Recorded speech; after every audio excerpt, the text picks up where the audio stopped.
Okay, this is lesson 6.2b. So we're talking about standard deviations. Standard deviations are different than mean, so they're quite a bit tougher when you're talking about the sum or difference between two random variables. So let's look at what this is talking about. So if S is the total number of passengers for Pete and Aaron's tour. So if we add up the total number of passengers, means or so forth, the means are going to be exactly what you think. If knowing the value of X does not help us predict the value of Y. So what is independent in this setting? For random variables, it means knowing how many people are in Pete's Jeeps has no predictive nature for how many people ride in Aaron's Jeeps. It just doesn't, they don't correlate at all. They're in different areas of the country. They run their own separate operations. There's no, they're independent of each other. They are independent businesses. And so they don't really have an effect on each other, but we're adding them because they're brother, sister, and we're trying to find out some information here. So, and that's what it's saying. It's reasonable that those are independent events. If you remember how to do an independent event, it means the probability of A times the probability of B, right? So that's how that's the formula for an independent event. So in this case, like if we want to find out the sum equals 5. So to get a sum of 5, like what plus what equals 5. And so, whoops, there's a 5 right there. So let's say Pete is the first one and Aaron is the second one. So maybe it'll be like 3 plus 2 equals 5, or maybe it will be 2 plus 3 equals 5. I think those are the only possible combinations of things that add up to be 5. For Pete and Aaron, they flip-flop there. So if these are independent events, what's the probability that this first event happens like this, where we have 3 from Pete and 2 from Aaron? So 3 from Pete is 0.25, so that would be 0.25 times, these are independent events. Aaron is 2, so that'd be 0.3, so times 0.3. Whatever that is the probability of that being chosen. This one is probability of 2, which is 0.15, times probability of 3, which is 0.4. And you multiply that. So what you're going to do is add that number plus that number. If you add those up, you're going to get a total there, which is what they did. If you see the work there, they did 0.15 times 0.4. They did 0.25 times 0.3, just like we were doing. They added those two numbers up to get a total of 0.135. So if you want to find the sum that adds to 5, you would need to do it that way. If you wanted to change it up and find, what equals 6 here. Oops.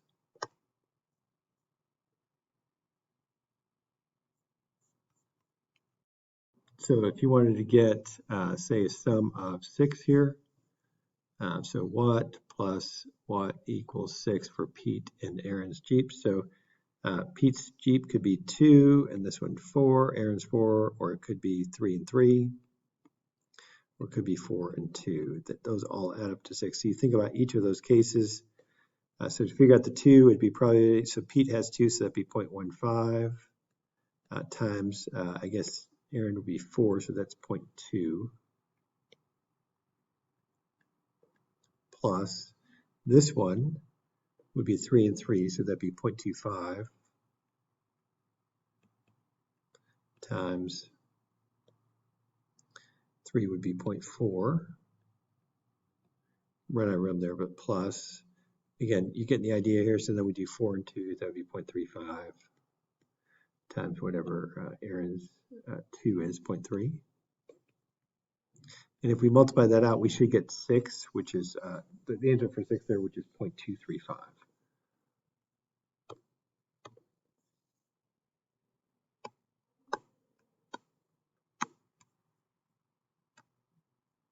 Okay.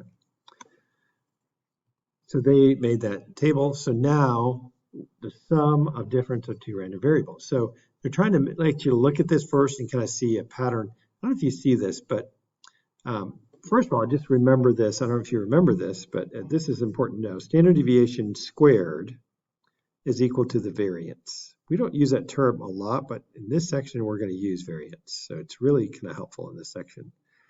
So if you square standard deviation, you get the variance. If you unsquare it or square root it, you get the standard deviation. So that first value, each that's listed, is called the variance. So look at the variance for Pete. So it's 1.1875. Look at the variance for Aaron, 0.89. If you added those numbers, pretty sure it adds up to be 2.0775. Here's what I mean. So if you did 1.1875 plus 0.89, whoops, sorry about that, 0.89, you get 2.0775. So variances add kind of like means. You don't do anything special, you just add them up. But if I added up those standard deviations, because that does add up to the total there, but if I added the standard deviations, I would take 1.0897 plus 0.943. Oh no, that is not 1.441. That is not the right answer. So standard deviations, we've got to do something unusual here. It doesn't work. Variances work just fine. So here's the formula that you've been looking for. So to get the standard deviation, for when you're adding two random variables, you're summing two random variables, you want to find this. So it's going to be you're going to square both of the standard deviations and then take the square root of that to convert it. That's the variance. You add the variances basically and then convert it back. So here's what I mean. So get your calculator out. We're going to take the standard deviation for the first one here. So that is 1.0897. I'm going to square it, which makes it a variance, and then add it to 0.943. I'm going to square that to make that a variance. I can just add the variances now. That's the total variance. I can now take the square root of the, whoops, not mean to do that. So square root second, there you go. Square root of 2.07, and you get 1.44107, which is the standard deviation of the sum. So you've got to convert it to variances, add the variances, and you're going to be good to go. Again, so that's the formula. When you add two independent random variables, their variances add. The standard deviations do not add. You must convert them to variances, add them, and then convert them back.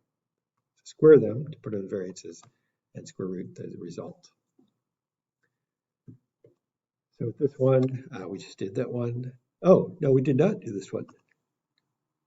So this is when you subtract. So this is maybe counterintuitive. So when you add, it makes sense. You're going to, it kind of makes sense that you're going to convert them to variances and add the variances. But here's what's weird.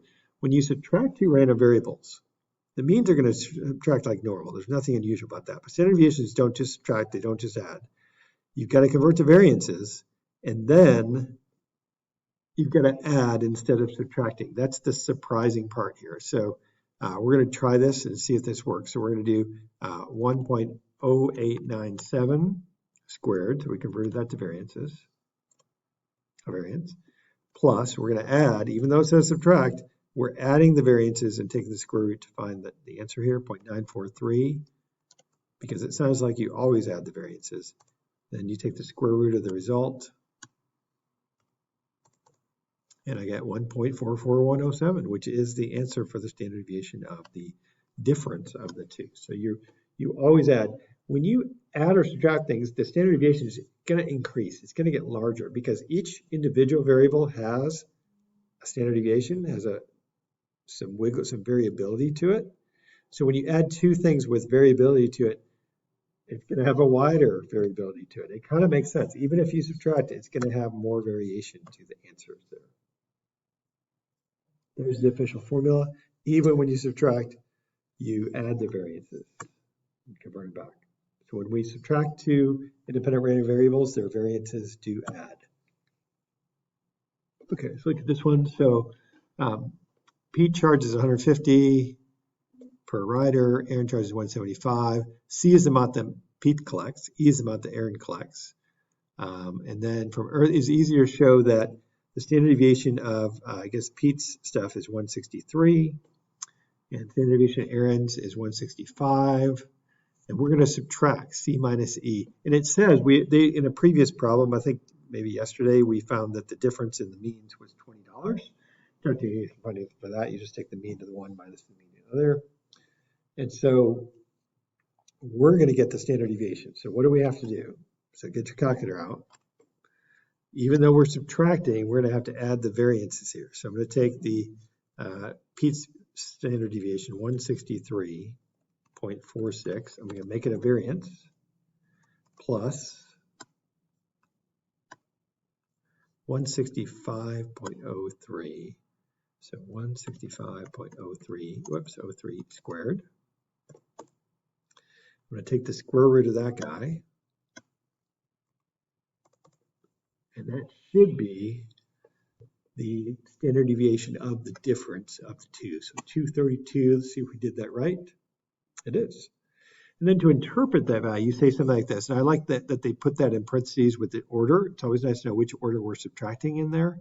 So the difference, Pete minus Aaron, in the amount collected at a randomly selected day typically varies by about 232.28 from the mean, right? I'm fine if you just say from the mean.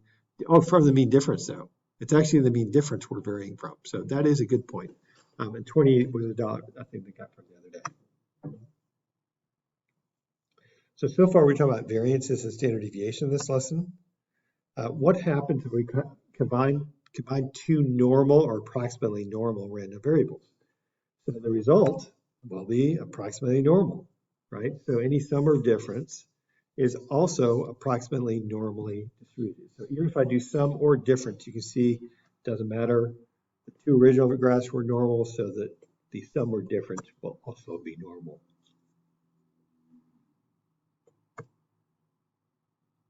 Diameter C at the top of a randomly selected large drink at a fast food restaurant follows a normal distribution with a mean of 3.96 and a standard deviation of 0.01. Diameter of L, randomly selected large lid at a restaurant, follows a normal distribution with 3.98, standard deviation of 0.02. I don't know if you've ever had this. I probably eat too much fast food, but I can tell you that sometimes the drink cups do not fit the lids. The lids and the cups don't match. And so if that's the case, maybe the lid's too small and it won't fit on, or maybe the lid's too big and it won't stay on.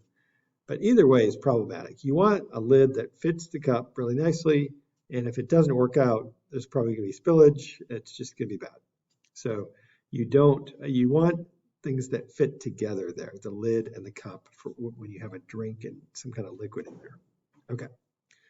So describe the distribution of D. So what's the shape? So it says that it's a normal distribution. So we say normal distribution. Okay, so we have to find this. So we've got to do some work here. So let's get our calculator. So the mean difference would be 3.98. I think we're finding the difference, right? L minus C, so 3.96. Whoop, 3.96 is 0.02. That's the mean difference. I should call it that. And then to convert that, 0.01 squared plus 0.02 squared, and then take the square root of that, is that. Okay, so now we know, like, it's approximately normal. It has a mean difference of 0.02. And our standard deviation, we're adding standard deviation of 0.022. So that equals 0.022. And we could go like this direction there, start adding 0.022, so that'd be 0.042, I believe. This one would be negative 0.002, I believe. And you could go more standard deviations, but maybe getting the hang of this. Get a different color here, so.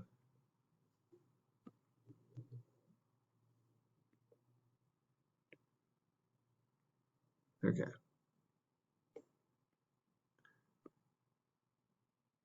Okay, so now it says that the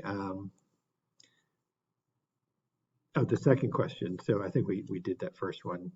So its shape is normal, or approximately normal, I would say. The mean difference is 0.02. It's good to show your work there. The standard deviation of the difference is 0.0224. Second part of the question says for a lid to fit on a cup, the value of L has to be bigger than the value of C. but not more than by 0.06. You can see this is a tight calculation here, or else it won't fit, or it literally won't fit, or it will fall off. So find the probability randomly selected lid fits properly. So what are we looking for in the proper fitting? So I think we're looking for, what's the lowest this could be? I think it'd be 0. And the highest is 0.06, because it looks like, so that's somewhere out here. I'm not sure exactly where, but 0.06. So you're kind of shading all of that area. It looks like more than half of the area there for sure. And so to do this, you need to get a calculator out, right? So if you remember that command, I think it's menu 652, norm CDF. Lower bound is 0, upper bound is 0.06. The mean of the difference is 0.02, and the standard deviation is 0.022. I rounded that up slightly, but that should work. And there you go, 78%, approximately 78% would be of that. Oh, by the way, if I did this, let's just change this.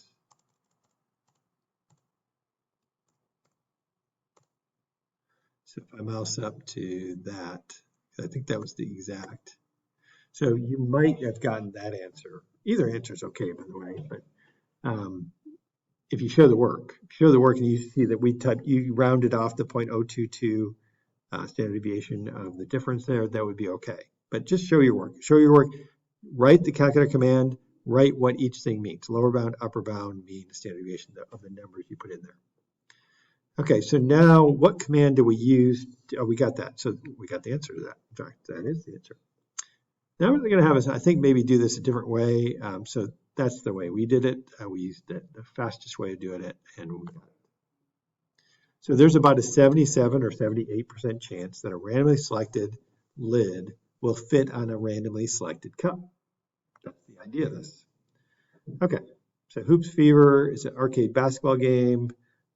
Martin is M, or Morgan is M, and T is Tim. And so you can see that we know that the mean of, made baskets for Martin is more than Tim's, 39.8 versus 31.2. D is the difference of those two. So what's the mean of D going to be? Well, you're just going to get your calculator out, and you're going to go 39.8 minus 31.2. You get 8.6. Okay, that's the mean. That's it. The difference, Morgan minus Tim, and the number of baskets made is 8.6 on average over many randomly selected matches. Now we have standard deviations. Even though we're subtracting on the calculator, we're going to add the variances, right? So we're going to take the 10.3, so 5.7 squared, squared, plus the 10.3 squared, square root, and then grab that number by copy and pasting it. Here we go, 11.772. So let's see if that works here. So let's see what they got. 11.77 baskets. So if many, many games are randomly selected, the difference, Morgan minus 10, and the number of baskets made will typically vary about 11.77 baskets from the mean difference of 8.6 baskets. Okay. Now assume that so we're going to assume now that they're normal. We're going to try a different method for this one. Essentially, this is kind of a different method that we're going to try and see if this works. So we're going to draw a normal curve using the two values we just got. So let's go back to those. The mean was 8.6. So 8.6 is the mean. We're using those values here in the second part of this question. The standard deviation of the difference was 11.77. So we're adding 11.77 is our standard deviation to the right and left. You would write those, add those in your calculator and so forth. I think that'd be negative something here, 11 point something. So this number I know is negative. Okay, and then describe the distribution. It's approximately normal. The mean is 8.6. This variability or standard deviation is 11.77. We just drew it. What is the probability that Morgan will make more baskets than Tim on a randomly selected match. So we want to have more than Tim. So if you look at the graph here, where do I want? It looks like this is a negative number right here. So I want to really get from 0 and above. Really, I want anything bigger than 0.